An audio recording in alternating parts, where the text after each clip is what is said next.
Salut Vincent Lapierre et bonne année à toi et à ton public.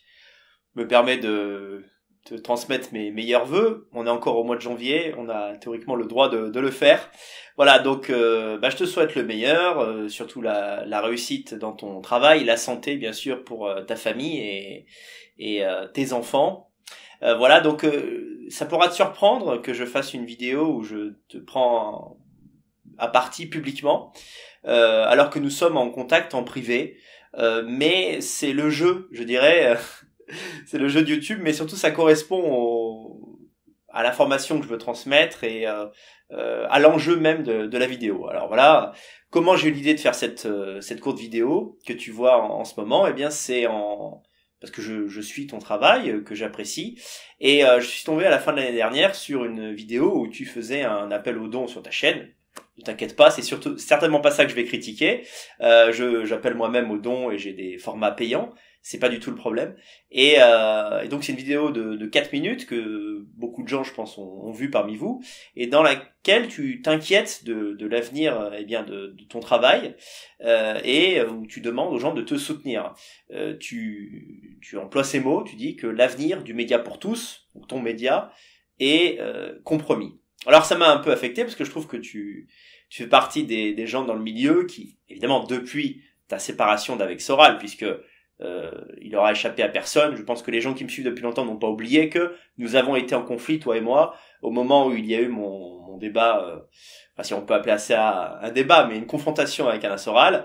À l'époque, tu travaillais pour Alain Soral, donc tu as plutôt pris son parti. Bon, depuis, on s'est rabiboché, et c'est très bien comme ça, et je trouve que ton évolution, elle est très positive. C'est pour ça d'ailleurs que je suis ce que tu fais. Tes reportages, tes entretiens, très bien filmés d'ailleurs, je te félicite pour ça. Bon, j'ai été comme un ami, je dirais, avant d'être un créateur de contenu, je considère que nous sommes amis. Eh bien, j'ai été affecté de voir que tu avais des difficultés, soit parce que ton nombre d'abonnés stagne, ce qui n'est jamais très bon, soit parce qu'il diminue carrément. Et je voudrais faire cette vidéo pour t'expliquer à mon sens pourquoi cela arrive et comment possiblement y remédier. Ce qui s'est passé, c'est que non seulement tu étais lié humainement à Soral parce que tu travaillais avec lui, mais de fait, tu étais lié à sa sphère qui est complotiste. On pourrait résumer l'apport négatif de Soral au milieu nationalisme par le complotisme délirant qu'il a apporté, et je dirais qu'il est allé crescendo. Il a toujours été assez complotiste, mais il a été de plus en plus au fil des années. Alors pour rappel, je cite de tête, lorsqu'il y a eu les attentats de Boston aux États-Unis, il avait prétendu qu'en fait, il n'y avait pas vraiment eu de mort, que c'était du faux sang, donc qu'il n'y avait pas eu d'attentat. Lorsqu'il y avait eu le Bataclan, il avait très fortement suggéré, que les terroristes arabes n'étaient pas arabes et que derrière il y avait le Mossad. Je n'exagère même pas, on croirait que ce que je fais est du Gorafaf, mais c'est exactement ce qu'il a dit. Allez, qu'est-ce qu'on pourrait citer d'autre? Soral prétend que le sida n'existe pas. Ça date pas d'hier et ça fait des années qu'il met cette idée empoisonnée dans la tête des gens qui le suivent, et il a persisté. D'ailleurs, en prenant, peut-être que je ferai une vidéo là-dessus un jour, histoire de l'humilier de manière pédagogique. Rappelle-toi, lorsqu'il m'avait cassé la gueule sur le plateau de Niveau Zéro, il avait dit que c'était une algarade pédagogique. Moi, mon outil à moi, c'est l'intellect, donc peut-être je ferai une humiliation pédagogique où on montrera qu'une des figures qu'il avait mis en avant pour expliquer que en fait le sida, il n'y avait pas besoin de prendre la trithérapie, c'est un homme qui a été convaincu, un Québécois assez célèbre, un Canadien assez célèbre, qui avait le sida et qui a interrompu sa trithérapie parce qu'il s'est fait empoisonner donc par ses idées. C'est vrai, ce que je vous dis est purement vrai. Il a arrêté, je crois, autour de 2016-2017 de prendre donc ses médicaments, et 3 ans plus tard, il est mort, évidemment, du sida. Les complotistes diront qu'il a été tué, mais en réalité, il est mort du sida parce qu'il a arrêté de se médicamenter. Bon, donc t'es parti de là, autant dire que t'es parti de loin. Ensuite, tu as commencé à travailler de manière indépendante. Soral en a profité parce qu'il ne supporte pas qu'on puisse faire une carrière sans lui. Il veut prendre tout l'argent pour lui, évidemment. Il a commencé à te cracher dessus, et donc vous êtes devenus ensuite ennemis. Je ne sais pas si c'est pour s'éloigner de Soral ou parce que tu as vraiment évolué, mais depuis, j'ai pu constater que,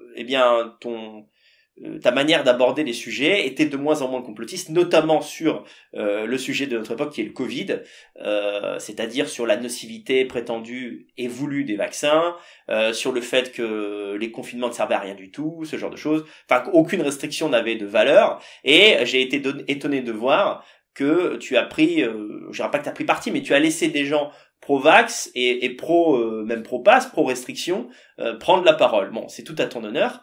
Évidemment, ce qui s'est passé, donc là pour expliquer ce qui t'arrive, c'est que, comme tu le dis d'ailleurs, tu n'es pas là pour flatter ton public.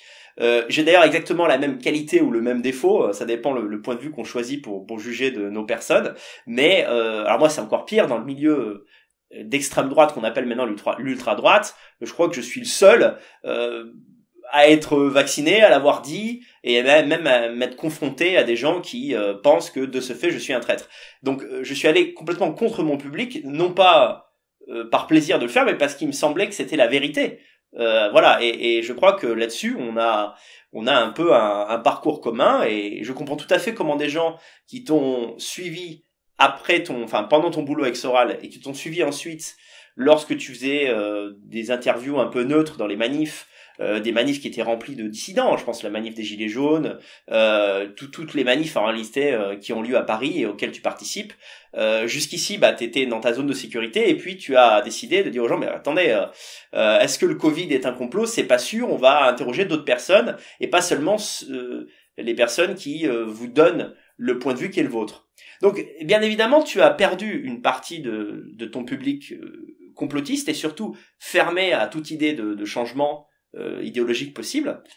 Et ce qui se passe pour moi, c'est que tu es le cul entre deux chaises, tu es dans un no man's land, parce que d'un autre côté, tu n'as pas rejoint totalement la rationalité. Là, j'en arrive à ma thèse de la vidéo, c'est que il y a un continent que tu ne veux pas aborder, qui est celui de l'existence des races humaines. Voilà, l'existence de différents groupes ethniques, si on veut, parce que le mot race est assez effrayant, mais finalement ça veut bien dire ce que ça veut dire. Tu as quitté, on va dire, la dissidence antiraciste, complotiste, anti-vax, mais tu n'as pas rejoint non plus, comme ton parcours intellectuel devrait te mener à le faire, eh bien la droite, ou en tout cas le camp du réalisme biologique, qui ne peut qu'être, si tu veux, le camp racialiste. Quand je dis rejoindre, ça ne veut même pas dire à la limite prendre ta carte ou t'abonner à Super Danny Live, qui est le contenu privé que je fournis, d'ailleurs dans lequel je fais plein d'émissions culturelles, où je parle d'expatriation, où je parle de littérature, des choses je produis, comme tu le sais, un contenu varié, mais tu ne mets pas en avant des gens comme moi. Et donc, faut bien que tu comprennes que, évidemment, je vais être clair, j'aimerais que tu me mettes en avant. Tu as un gros public que je peux séduire, que je peux conquérir même. Il s'agit pas de te le voler, mais il s'agit de lui parler à ce public. Tes formats d'émissions sont bien faits, c'est propre, techniquement c'est pro. Donc évidemment, je voudrais te inviter, mais essaye de voir l'ensemble. Pour moi, le plus gros problème, pourquoi selon moi tu as du mal à percer, bon, on va être clair, vu ton nombre d'abonnés sur ta chaîne, tu as beaucoup plus d'abonnés que moi, tu as certainement beaucoup plus d'abonnés payants que moi, mais la question n'est pas là. La question c'est est-ce que tu stagnes, est-ce que tu gagnes en abonnés, est-ce que tu en perds?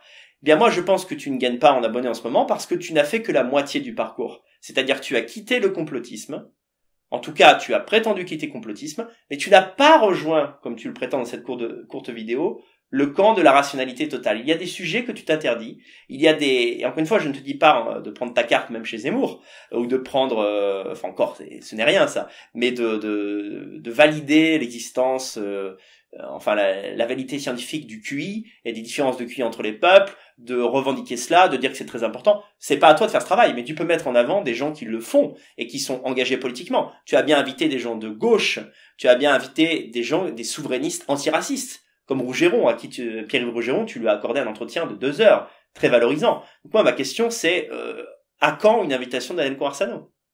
Je t'ai également lancé une invitation pour Vive l'Europe que tu n'as pas acceptée.